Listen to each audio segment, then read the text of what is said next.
तुम्हारे बिना अब मैं तुम्हारे बिना मर जाऊंगा। कैसे हो सकते हो? कि अभिरा को रोकने के लिए उसकी गाड़ी के पीछे भाग रहा था और वहीं गिर गया और वहीं गिरा गिरा रो रहा था। सीरियल ये रिश्ता क्या कहलाता है में आया शॉकन ट्विस्ट वाला ड्रामा, जहां अभिरा का एक बड़ा कदम देखने को मिला जब वह अपने परिवार के साथ पोद्दार हाउस छोड़कर चली जाती है।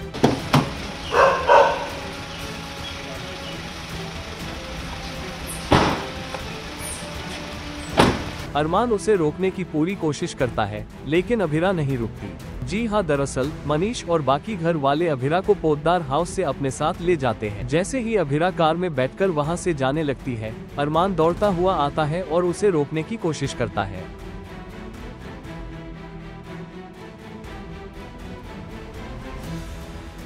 लेकिन अभिरा अपनी जिद पर अड़ी रहती है।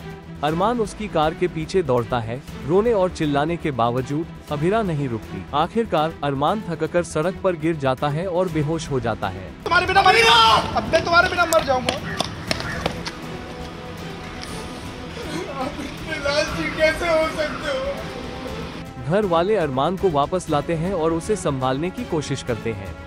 कि अभिरा को रोकने के लिए उसकी गाड़ी के पीछे भाग रहा था और वहीं गिर गया और वहीं गिरा गिरा रो रहा था। इस हालत में विद्या को अरमान पर दया आ जाती है।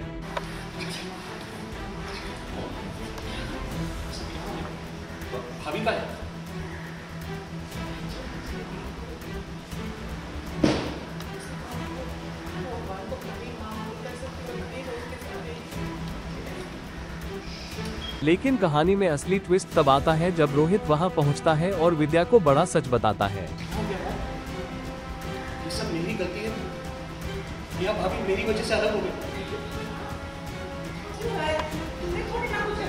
वही तो प्रॉब्लम है मॉम। ये सब मैंने किया है। ये मुझसे बहुत बड़ी गलती हो गई मॉम, जिसकी सजा भैया भुगत रहे।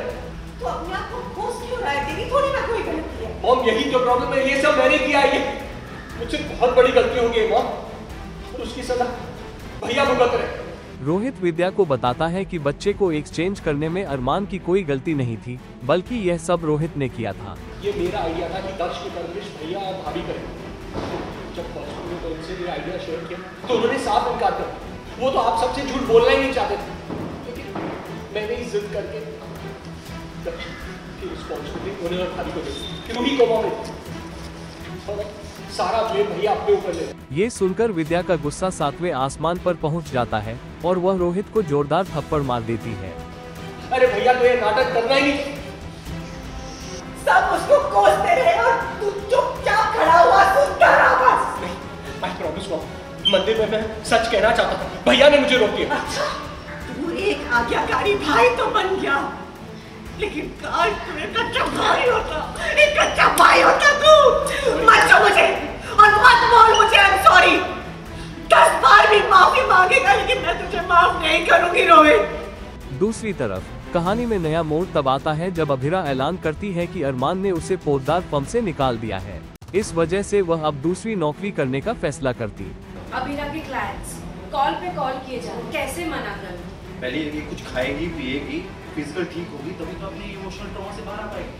डॉक्टर कितना टाइम लगेगा? मुझे कुछ नहीं चाहिए।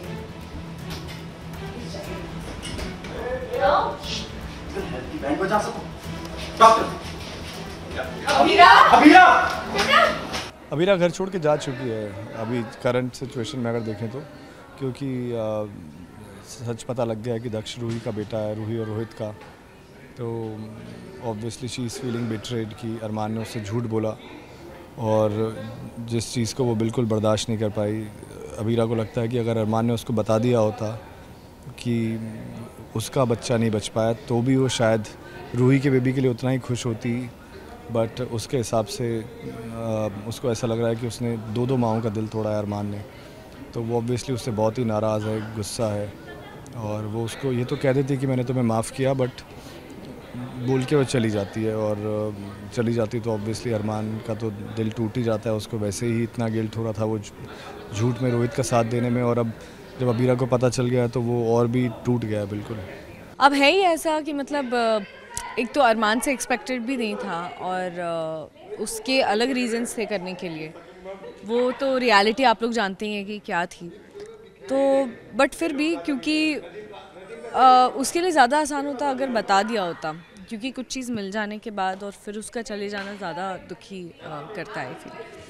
तो काफ़ी बड़ा दुख है, एंड प्लस उस लॉस के साथ में अब रहना पड़ेगा कि वो भी बच्चा नहीं रहा और ये भी जो था वो भी छन गया।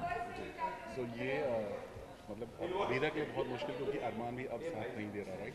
तो अभीरा कैसे क्या पता नहीं। अभी लास्ट जो हमने किया था तो मैं लॉयर हूँ एंड मुझे अरमान ने पुदार फॉर्म से तो निकाल दिया था। अब मुझे समझ में आया क्यों निकाल दिया था, इसी सब के रहते चलते निकाल दिया था, फैमिली की बातों में आकर। बट अब मैंने सोचा है कि मैं जाऊँगी, मैं खुद को रोक नहीं रही हूँ, मैं जाऊँगी, अदालत जाऊँगी, केस लड़ूंगी। जिसका भी है मिस्टर सिंह नाम के क्लाइंट है, उनसे बात हो रही थी, तो आई हैव डिसाइडेड कि मैं कोर्ट वापस जाऊँगी। तो लेट्स सी, शायद वहाँ अरमान से ऑफ कोर्स अरमान तो मिलेगा ही। सो लेट्स सी क्या होता है क्या नहीं होता है। वो बेचारी सोच रही थी कि मेरा भाई आएगा, सब चीज़ें ठीक हो जाएंगी, पर भाई ने तहस नहस कर दिया। पर मेरा मेन मोटिव था कि मैं अरमान को इससे दूर कर सकूं, कि अरमान मुझे लगता है इसके लिए अच्छा नहीं है, तो इसलिए मैंने ये सारी चीज़ें की थी। पर बाद में पता चलता कि नहीं यार, कि मुझे ये सारी चीज़ें शायद अलग से करता तो सही रहता। पर ठीक है, जो भी है, अरमान को मेरे को एक्सपोज करना था तो वो मैंने सबके सामने कर दिया।